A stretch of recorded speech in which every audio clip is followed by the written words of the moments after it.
भजन संसार का मनुष्य कर लेता है तो जिंदगी में उसने कोई व्रत किए ना किए हो, अगर एक व्रत शिवरात्रि का, प्रदोष की पीठ से लगी हुई शिवरात्रि का अगर कर लेता है तो उसको पूरे जीवन के व्रत का पुण्य फल प्राप्त हो।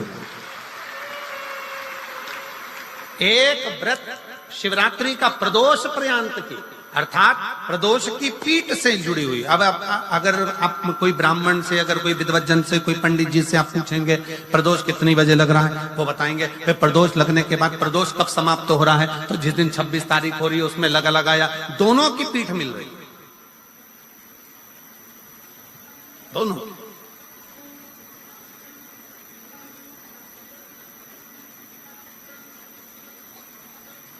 करो व्रत। आपने कितनी भी एकादशी के व्रत करे हो, कितनी भी द्वादशी के व्रत करे हो, कितनी भी चतुर्थी व्रत करे हो, कितनी भी तीज व्रत करे हो, कितनी भी अष्टमी का व्रत करा हो, कितनी भी नवरात्रि के व्रत करा हो, कितनी भी तीज का व्रत करा हो, चाहे दुनिया के कितने भी व्रत आपने आधी में पुनी। तुलसी बाबा कहते हैं थोड़े में बहुत होता है। आपके व्रत, अगर कोई बीमार है उसके लिए, अगर कोई कष्ट है शरीर में उसके लिए ऐसा व्रत है, बाकी के सभी के लिए तो वही व्रत शिवरात्रि का पूर्ण व्रत है जिसमें भगवान शंकर की विरल भक्ति को हम प्राप्त करें। इतना विचित्र कर्म है, जरा विचार करिएगा कि प्रदोष काल का लगाया गया दीपक, प्रदोष काल, प्रदोष के दिन, प्रदोष काल का जो दीपदान होता है वो सरल नहीं होता, वो सहज नहीं होता। 5 स्थान की पूर्ति करता है। पहला, जम के बोलो, पहला स्थान किस चीज के लिए? काल सर्पदोष के लिए। दूसरा पितृदोष, कैसा भी तुम्हें कोई पितृदोष बता दे, कितना भी तुमसे कोई कह दे कि तेरे घर में पितृ का दोष है, तेरे घर में ये दोष है, अगर आप प्रदोष के दिन, प्रदोष काल में, अर्थात सूर्य अस्त के समय के 2:45 तक का जो समय होता है, 2 घंटे के समय का, उसके अंतर्गत अगर आप प्रदोष काल के समय में भगवान शंकर को दीप लगाने के लिए अगर पहुंचे हो तो वो आपको फल देगा ही, पितृदोष का निवारण होगा ही, चाहे तुम कुछ करो चाहे मत करो, और पितृ की शांति करा दे। दूसरे नंबर पर है पितृदोष, तीसरे नंबर पर है वास्तु दोष। हमारे घर का, अब एक बहुत सावधानी से श्रवण करना, वंश की वृद्धि नहीं है। 30 वर्ष शादी के हो गए, 40 वर्ष शादी के हो गए और औलाद है ही नहीं। डॉक्टर ने भी हाथ ऊंचे कर दिए, टेस्ट पे भी करवाया, IVF करवाया, सब कुछ तुमने करवा लिया, तो भी औलाद नहीं है। तब आखिरी में एक काम चालू करो, प्रदोष का दिन दोनों पति पत्नी व्रत चालू कर दो प्रदोष का, और प्रदोष काल में शाम के समय जाकर एक ही दिए में 2 लंबी बाती जानते हो ना, रुई की लंबी कपास की बाती 2, और दोनों बाती एक ही दिए में रखकर पति पत्नी दोनों उसको प्रज्वलित करना प्रारंभ करें, बाबा संतान देकर ही रहेगा, औलाद आएगी ही। दीप की जो बाती में अंतर आ जाता है, एक गोल बाती में और लंबी बाती में अंतर आता है, बहुत अंतर आता है। पितरों के लिए गोल बाती का प्रयोग बहुत कम होता है महाराज, देवी जी के लिए, माता रानी के लिए, जगत जननी के लिए गोल बाती का प्रयोग बहुत कम होता है महाराज, ध्यान रखिएगा। एक पितृ के लिए, एक जगत जननी जगदम्बा दुर्गा भवानी के लिए गोल बाती का प्रयोग कम होता है, लंबी बाती का प्रयोग ज्यादा होता है। क्यों? क्योंकि हमारे घर के कुल देवी और हमारे घर के पितर हमारे वंश की वृद्धि करें, इसलिए लंबी बाती रखी जाती है, जिससे हमारा वंश बहुत लंबा चले, बहुत उन्नति की ओर बढ़े, इसलिए लंबी बाती का प्रयोग किया। शिव महापुराण की कथा कहती है 5 जगह पर हमारा जलाया गया एक दीप जो प्रदोष के दिन प्रदोष काल में लगाया जाता है, 5 जगह पर भारी पड़ता है। पहले नंबर पर, जम के बोलते जाओ, काल सर्पदोष। दूसरे नंबर पर पितृदोष। तीसरे नंबर पर घर का वास्तु दोष। हमारे घर में कितना भी वास्तु दोष है, कोई ने कह दिया यहाँ बाथरूम नहीं बनना थी, यहाँ पर शौचालय नहीं बनना था, यहाँ सीढ़ी नहीं बनना थी, वो सीढ़ी वहां बनना थी, ये सीढ़ी वहां बनना थी।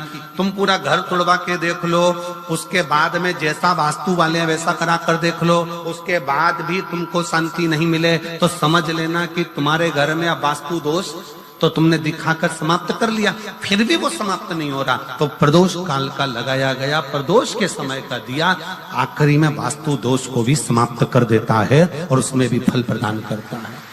काल सर्प दोष, पितृदोष, वास्तु दोष, चौथे नंबर पर 1 रुपया कमाया, 1.25 रुपए खर्च हुआ, पैसा आया गया।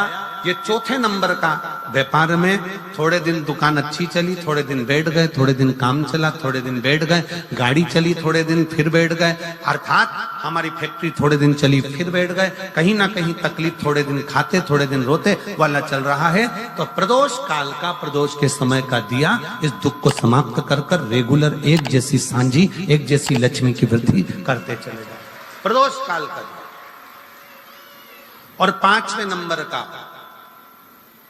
प्रदोष काल का दिया, प्रदोष समय का दिया 5वें नंबर पर रोग का निवारण का,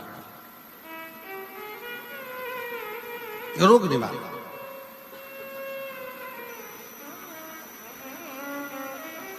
ये 5 स्थान जो बताए गए हैं प्रदोष काल के दिन, प्रदोष के दिन दीप प्रज्वलन के। और अब की बार की जो शिवरात्रि आ रही है, बाबा देवाधिदेव महादेव की बड़ी कृपा है उस पर, बहुत करुणा। 25 तारीख को प्रदोष और 26 तारीख को शिवरात्रि। अब जरा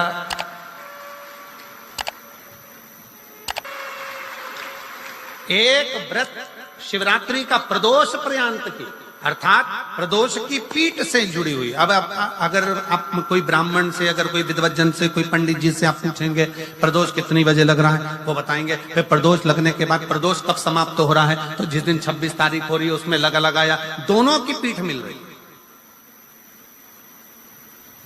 दोनों।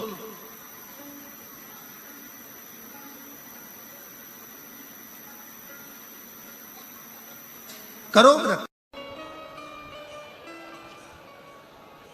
बैसाख का महीना चल रहा है, शंकर के शिवालय में जाओ, शिव के शिवालय में 3 स्थानों का स्पर्श अवश्य जरूर।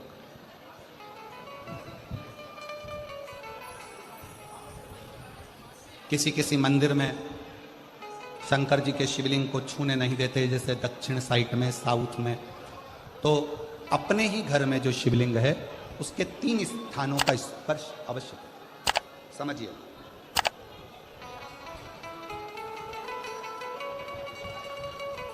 पहला, शंकर भगवान के जहां से जल बहता है उस स्थान, ये जलाधारी है, जल बहता है, ये शिवलिंग है, यहां से जो पानी नीचे की ओर जाता है उस स्थान का स्पर्श अवश्य। दूसरा, शिवलिंग का जो गोल भाग है उस गोल भाग में कहीं पर भी अपनी हथेली का स्पर्श अवश्य करें।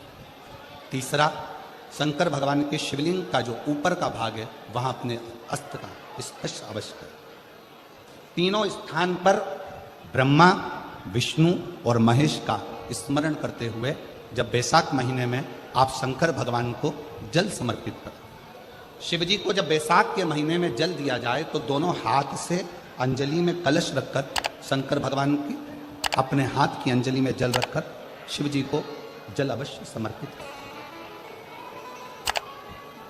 शिवरात्रि के बैसाख महीने की शिवरात्रि पड़े, बैसाख महीने की प्रदोष पड़े तो एक बेलपत्र शंकर को अवश्य समर्पित करें। मान लो गर्मी बहुत तेज है, पेड़ों पर बेलपत्र नहीं मिले तो एक दुर्वा शिव को अवश्य समर्पित करें।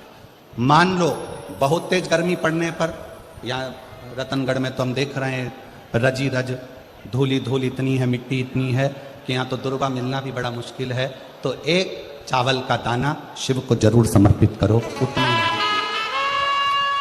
में। और बैसाख महीने में सबसे ज्यादा जरूरी है, जो सबसे ज्यादा जरूरी है बैसाख महीने में, वो जलाशय अर्थात अपने घर के नजदीक में कोई पानी का स्थान हो, जलाशय हो, वहां का जल शिव को समर्पित करना या शिव के नंदी के पास में। और हम तो कहेंगे शंकर का नंदी केवल मंदिर में मत देखो, आपके घर के आसपास में हमारे मारवाड़ की पहले की रीति रही है। राजस्थान में बहुत सालों पहले, जब लगभग 19 से 20 साल पहले हम फलोदी में आए थे, 20 साल पहले, और 20 साल पहले जब हम फलोदी में आए थे राजस्थान में, तो हमने उस फलोदी राजस्थान में देखा था कि प्रत्येक घर के बाहर पत्थर का एक छोटा सा कुंडा जैसा होता। दो चीजें हमने फलोदी राजस्थान में प्रत्येक घर के बाहर 20 साल पहले देखी थी।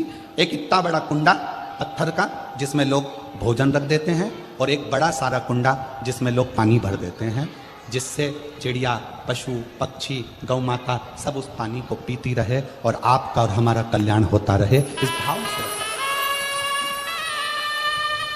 प्रयास करो।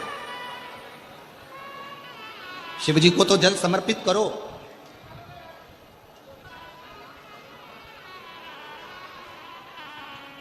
साथ में कोई जीव का भी अगर कल्याण हो जाए आपके एक लोटा जल से, तो उसको भी चलाओ, उसको भी।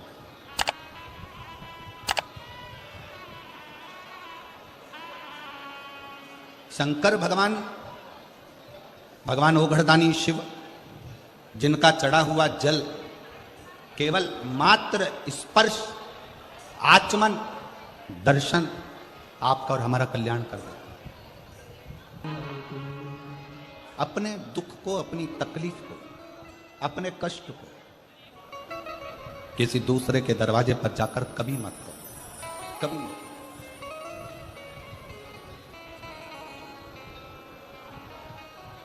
अपने दुख को, अपनी तकलीफ को शिव जी के मंदिर में जब एक लोटा जल चढ़ाने के लिए जाओ, जब शिवालय में एक लोटा जल लेकर जाओ, जल चढ़ाते समय पंचाक्षर षडाक्षर मंत्र का जाप, श्री शिवाय नमस्तुभ्यम का जाप करो। और जब शिवलिंग जलाधारी, ये चरण जहां से पानी बहकर नीचे गिरता है, वहां अपने हाथ को लगाकर अपने दुख को, अपनी तकलीफ को शंकर के उस अशोक सुंदरी गणेश कार्तिकेय के स्थान का स्पर्श करते हुए बाबा से जरूर कहो कि जैसे ये तुम्हारी बेटी है, उसी तरह मैं तुम्हारी बेटी हूँ। जैसे तुम्हारे ये बेटे हैं, वैसे मैं तुम्हारा बेटा हूँ। इनके दुख को आपने मिटाया था, मुझे भी अपनी बेटी मानकर मेरे दुख को मिटा दीजिए, मेरे दुख को समाप्त कर दीजिए। किसी से मत कहो, पर शिव से कहो, शंकर से कहो।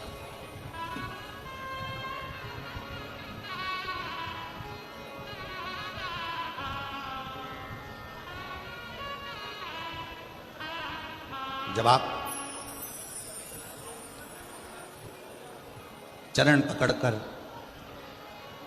अशोक सुंदरी की जगह पर अपने हाथ का स्पर्श कर कर, गणेश कार्तिकेय के स्थान का स्पर्श कर कर शिव से कहोगे, तो शंकर अपनी औलाद आपको बनाएंगे और अपनी पुत्री समझकर आपका दुख जरूर मिटाएंगे।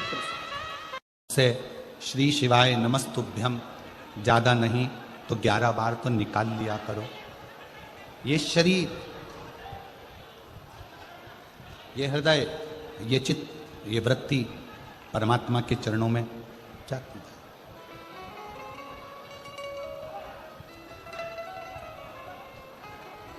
दुख है ना, शिव से कहो।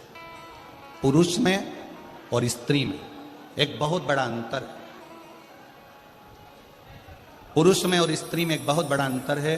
पुरुष एक कान से सुनता है, दूसरे कान से निकाल देता है। स्त्री दोनों कान से सुनती है, जुबान से निकाल देती है। पुरुष में और स्त्री में सबसे बड़ा अंतर यही